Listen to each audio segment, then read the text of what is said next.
Have you been to New York before? I've not been here before, no. In Amsterdam Billiards? No, it's amazing here.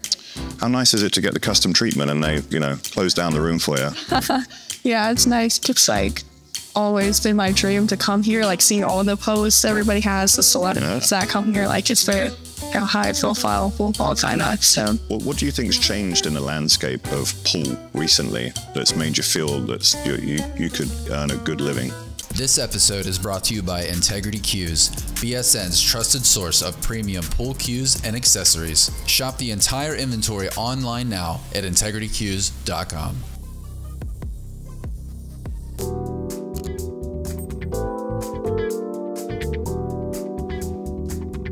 Today, I am joined on the edition of Tip Talk with Talkin English. This is one of my co-sponsored players with Who's Tsunami, Kennedy Meyman, aka the Smooth Criminal. So, Kennedy, welcome to New York. thank you for having me. Oh, you're welcome. How do you feel? Have you been to New York before? I've not been here before, no. In Amsterdam Billiards? No, it's amazing here. How nice is it to get the custom treatment and they, close down the room for you? Yeah, it's nice. I think it's like always been my dream to come here, like seeing all the posts everybody has, the celebrities that come here, like it's very high profile football kind of. So with that in mind, tell us a bit about yourself. Where are you currently residing? I'm from White Lake, Minnesota, Minneapolis area. Minneapolis. Is there a lot of pool there? Yeah, there is. There's probably like 5 or 6 pool halls. It's from like 30 minutes to my house. So really? Everywhere, yeah, it's very big in Minnesota. So it's more bar table stuff. And when did you get into the game? When I was 10 years old, we had a table in my basement and my parents played leagues. So they kind of got me into it, saying we have the biggest junior league in the country in Minnesota. So they just put me in there and I loved it. So fantastic. Yeah. Has it been a passion ever since? Or did you get the bug quite early? Yeah, I think like the first 3 weeks of leagues, I was very shy and I didn't want to like go out and meet people, and I was really kind of scared of that. But after I got used to it, I just loved it so much. I loved playing. I loved like the feeling whenever you make a ball. It was so exciting. So coming up from there, are you now classed as a full-time pro? Yes, I think that's probably like, I don't know. I don't want to like say it without being. Of course not. But like in the rankings, I'm 21st right now. Okay. PBA, and I've been doing this 2 years on WPBA. Okay. And really, like, I've been out of school for a few months now, so it's kind of all I've been doing and like making money off of this. I don't have a job. This is my job. So. This is the job. Yeah, yeah. See, I find that just, it's inspiring to others out there. And what do you think's changed in the landscape of pool recently that's made you feel that you could comfortably earn a good living? Yeah, well, I think more and more people are starting to get back into it. Like even people that don't ever play pool or don't know anybody that plays pool, they want to go out and have fun and be around it. So I think that's kind of bringing a new light to it, where now people are starting to watch it on TV, and like Matchroom is doing great stuff for the men's side of things, and just bringing that new light and streaming. I think it'll bring more money into it, and that's going to be really helpful. So how important was your junior journey in terms of making that decision into the adult pro game? Yeah, well, I kind of just, when I started in juniors, it was just going to be like kind of going to nationals, and then the JIC started and I went on that tour and I started to see like what it's like to be traveling around and touring. And that's when I really decided I wanted to go pro. And so kind of not a very clear path to being a pro. You kind of got to figure it out as you go. But I was just loving competing and I knew that's what I wanted to do. So I started to like introduce some of the pro events, like Predator events, and got into my first WPBA, and then just after that, I've been trying to go to every single stop. So you'd say the JIC was important into kind of building you into making a good decision. Yeah. Obviously, we know Rahana well, and that's still going on, right? Yeah, I think it's the JAS now. JAS. Changed it, but JIC is what it started with, and I absolutely loved that. Like, it was so important. It taught it taught me, and I know it taught a bunch of other people, like, kind of this is the way to go. Like, you're going to be touring often if you're going to be a pro, and you're going to have this constant competition. So with that in mind, what was the highlight of your junior career, and perhaps, alternatively, what was the low light? What was the toughest thing you had to overcome? Okay, so the highlight was probably like first time I won junior BEF nationals and got to go to Worlds, because that was just like everybody's goal. That's always everyone's goal every year, is to go to Worlds. So my first year I got like 5th in that. So I'd say that whole journey from like PEF to that point, that was really probably the highlight. I loved that. And then the hardest time was probably like my first year. It was the international championship. So at the end of the JSC, there's like the finale. And so I was playing real good like the whole weekend. And then finals day, it was in the International Open at arena. Wow. And so I've never played at that point, never played on a stream that big with all the lights and cameras and stuff. I was really nervous. And I didn't play good. I think I lost like 11-0 or 11-1. And like, it was just disappointing and really hard for me, because I never had like a loss like that, especially with everybody watching and like all the cameras and on a shot clock. I was just not used to it. So it kind of goes nicely into, again, we share a sponsor with Inside Performance Coaching. Yeah. How big do you think the mental game is, and how much do you work on that? Yeah, it's huge. I like every day, it's always going to be a battle. You're never going to not have an issue with that. Like, it's an everyday thing. So there's not just like a one-time cure to it. So that's why I love Insight, is just working with her every month or every time I go to a tournament. Because it's just, you constantly have to be thinking about that. When you're in the chair, you're thinking about what's going on. When you're at the table, you sometimes have thoughts come into your mind that you can't be thinking right then, like, or feelings. And it's just kind of learning how to manage that and see this and like, this is my job. Like, I have a job to do here, and I can't let these emotions get in the way of that, so. I think that's what kind of separates you from thinking in the amateur mindset versus the professional mindset. Like you said, you kind of referred to it there as a job. Yeah. A lot of people don't see it that way. They go for fun, they do it as a hobby, it's a social excursion. Yeah. So kind of seeing that difference in what you're doing, I think, it inspires a lot of the juniors that might be watching and saying, hey, there is a career path here. I want to touch on the social media part for you. Yeah. How big is social media in today's game? It's really big. Like, the fans, sponsors, those are literally what makes it possible to have a career in this. Like, you can't just it's really hard to just have a career only playing pool without any presence on social media. It's important for people to be able to follow you, keep up with you, see what you're doing, because like, that's what the fans want. Yeah. They want to know and they want to keep up with you. So it just makes it easier for them and for sponsors, like, just to get their name out there is huge.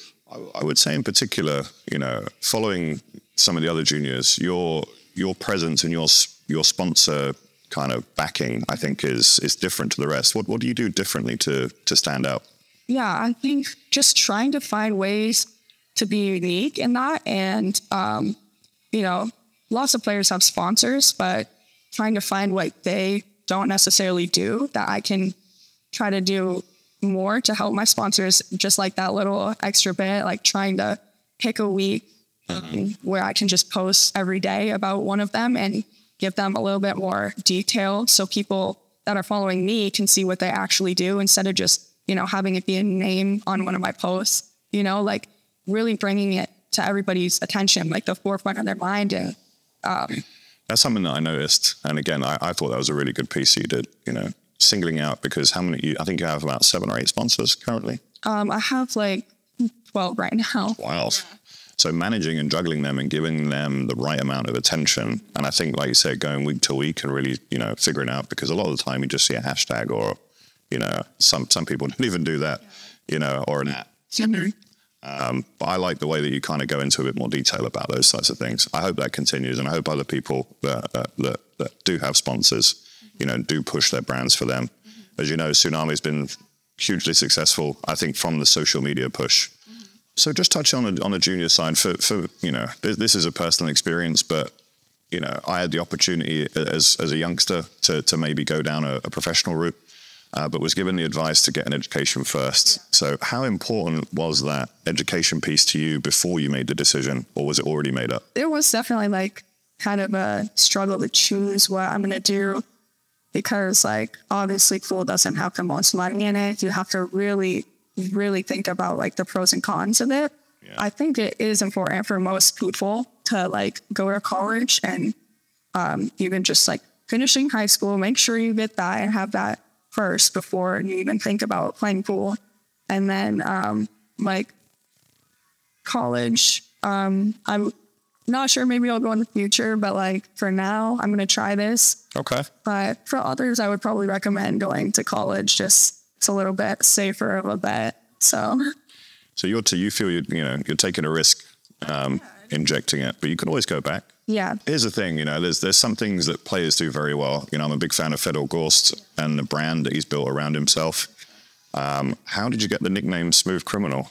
How did that come about? Well, when I was in Louisiana for a tournament, you know, most pool halls have a bar in them, but it was more of a full hall. And so I was playing and I played this lady early on. And then I think she had like too much to drink or something. She's kind of getting a little upset towards the end and she wanted her money back. So she went to the tournament directors and told them like, I'm going to call the cops on this girl because I wasn't 18, I was 17.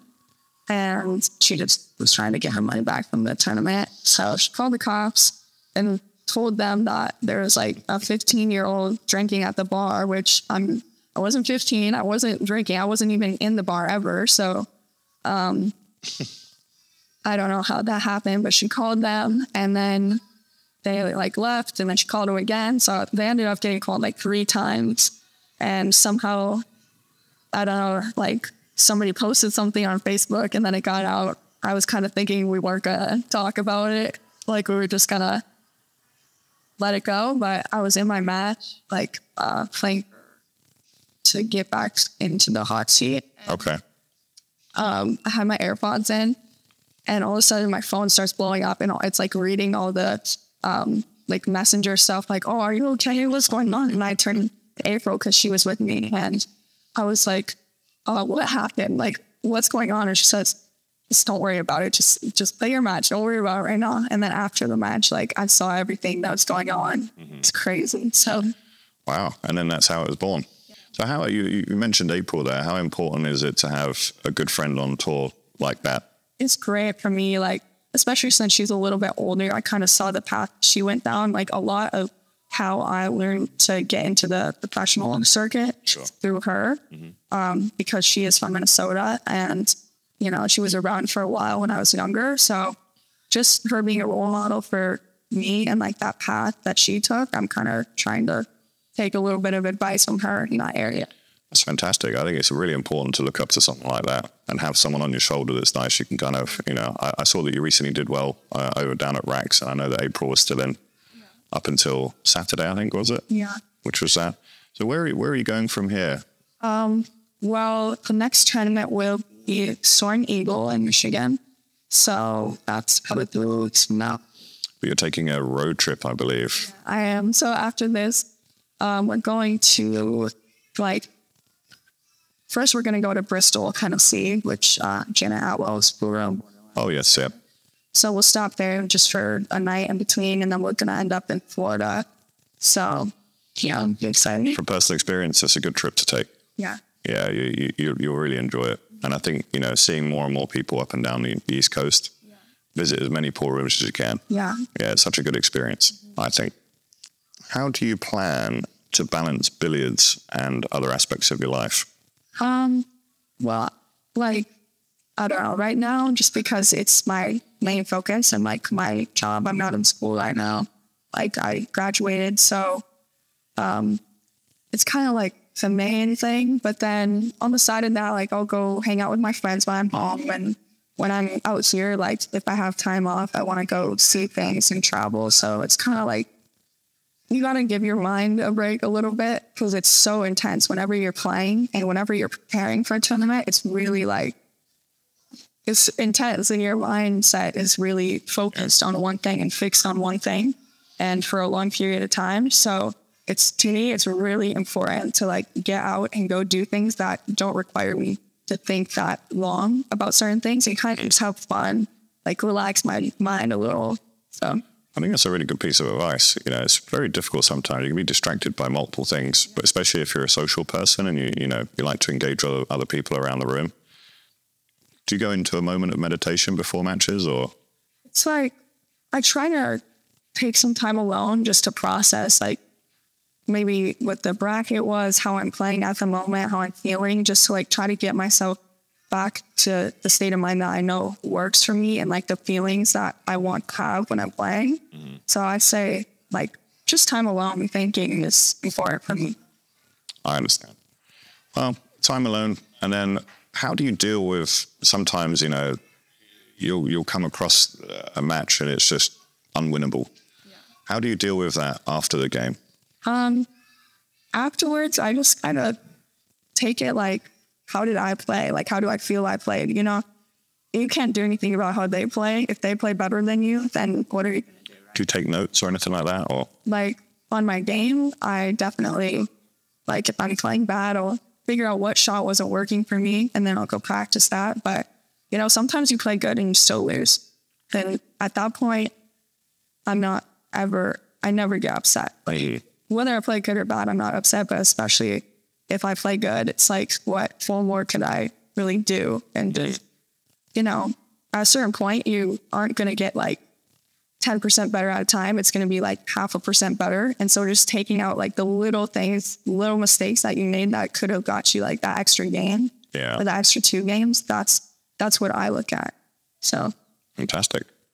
Well, in your own sort of support system, I guess, I want to talk a little bit about mum and dad. And the fact that, you know, being so present and traveling with you to all these events, you can sort of see that it's such a, you know, number one, financial, you know, it's time bound, etc. And, you know, they want to see their kids succeed. Yeah.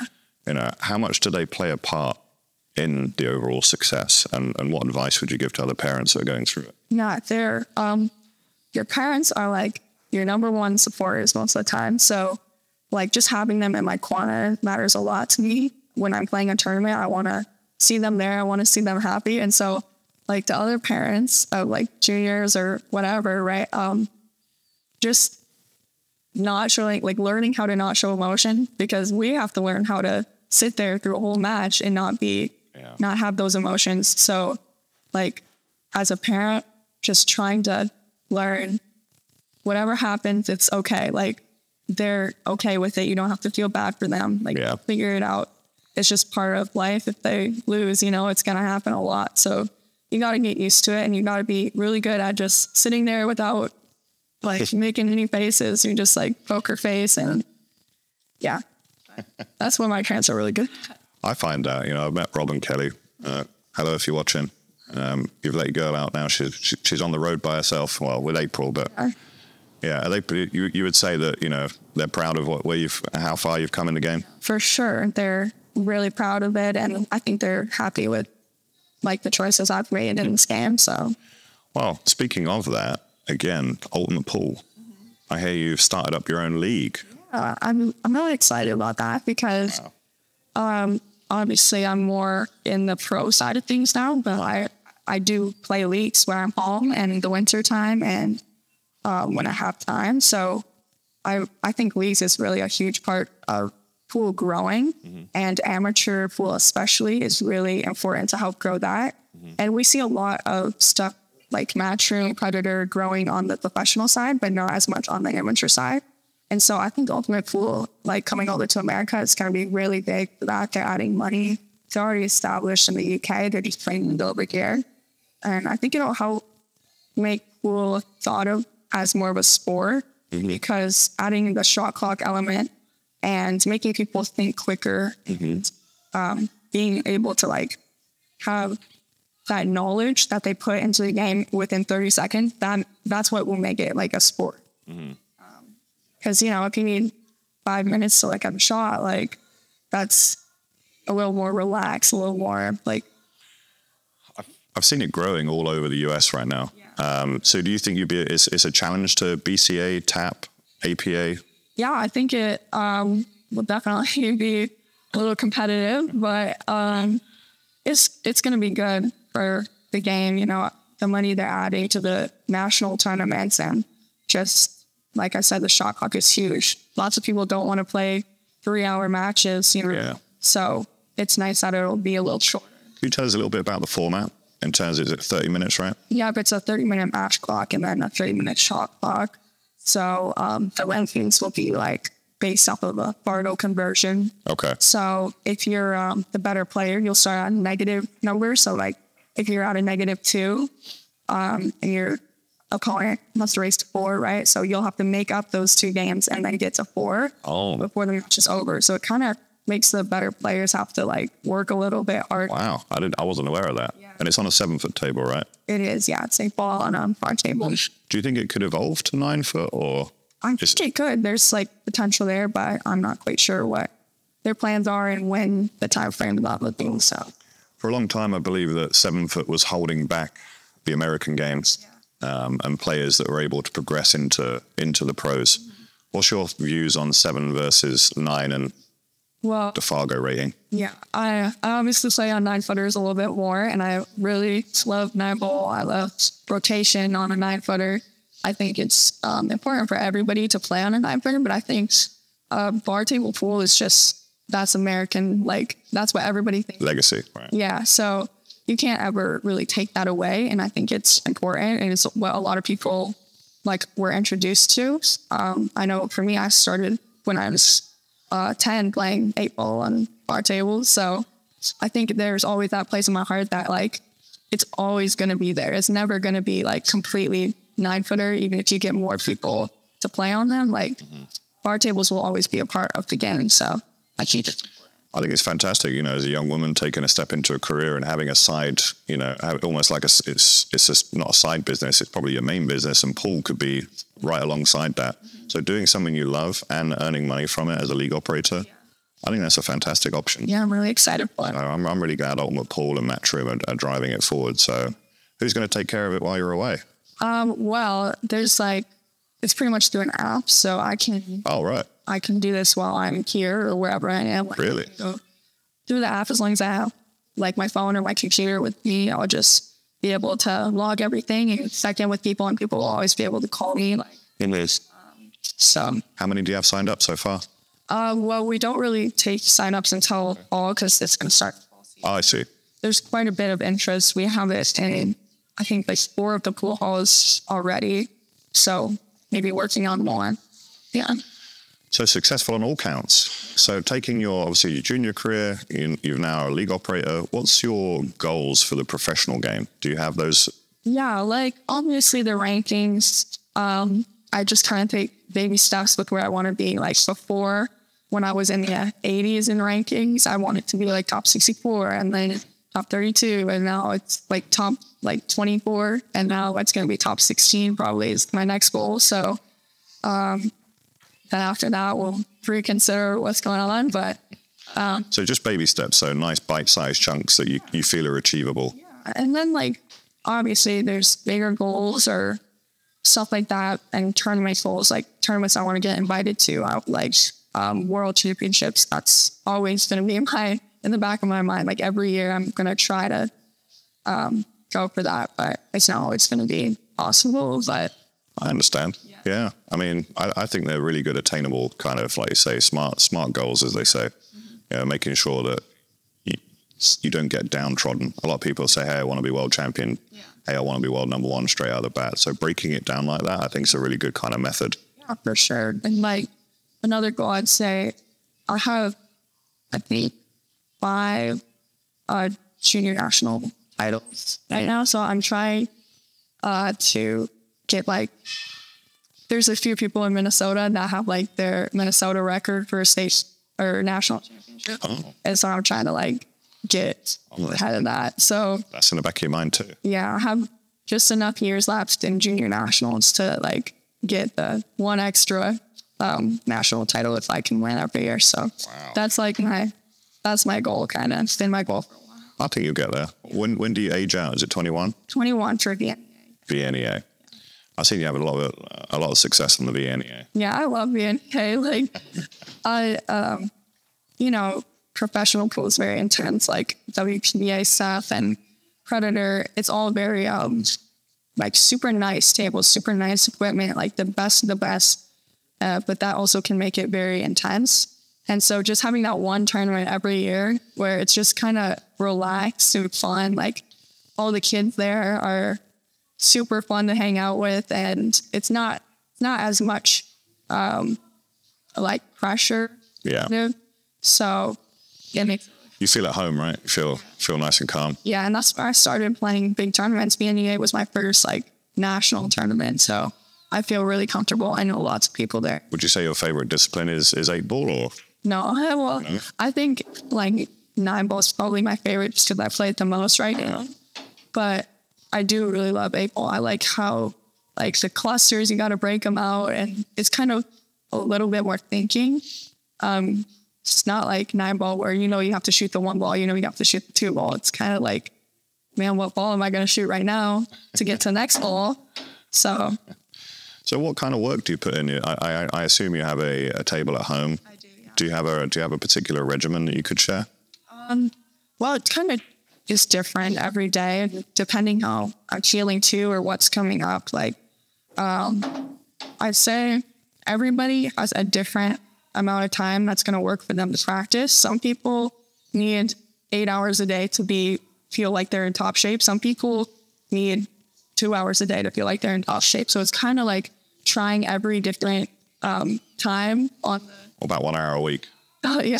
Like, yeah, I mean, but trying to figure out what time works for you. You just have to try like every different way possible and then see what fits best, what's not too much time, but like not too little.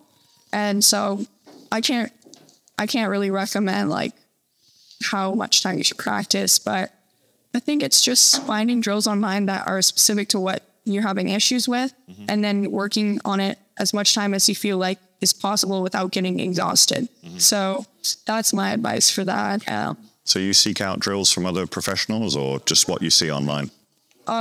You see them on Facebook, you see them on Reels, you see YouTube, or like your coaches show you one, and you have one from a coach from like 5 years ago that you just think of randomly. So it's kind of just like, you got to remember them all and pick what one works for today.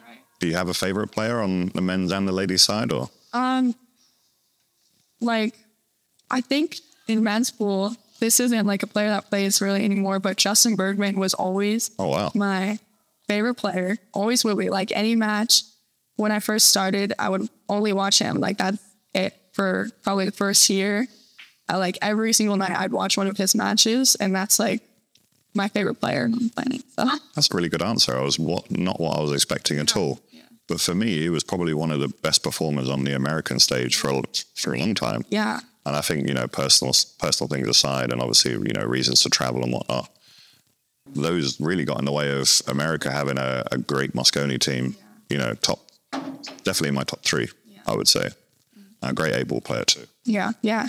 Yeah, I used to love watching his 8-ball. Bit of a grinder, you know. For sure. All right, on the ladies' side.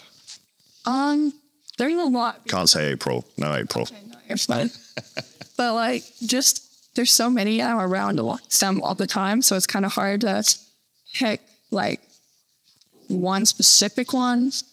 I think Allison is just like, you know, like a legend kind of. So I'd say probably her, and she's super sweet, so it makes it. She's so down to earth, isn't she? Yeah. She's really easy to talk to. Yeah, she definitely is. And I just love her game so much. So I'd say probably no. Still competing at the very top. Yeah, exactly. Do you hope to be it's kind of when you look up to people like that, you know, still competing into their, you know, into their late, I don't want to say a lady's age, but I'm sure she's like 32, roughly.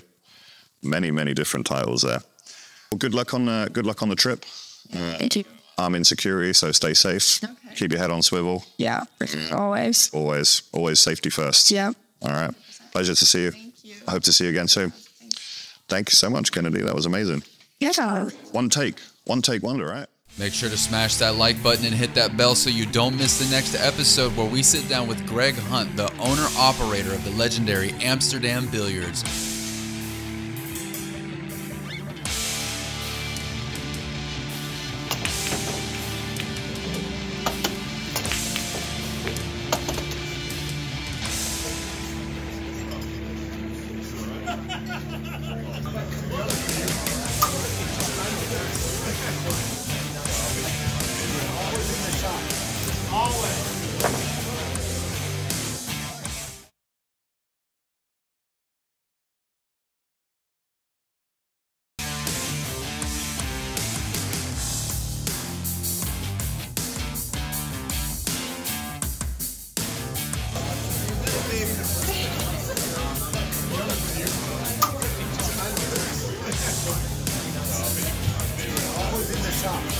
Always. I like Mark Warner.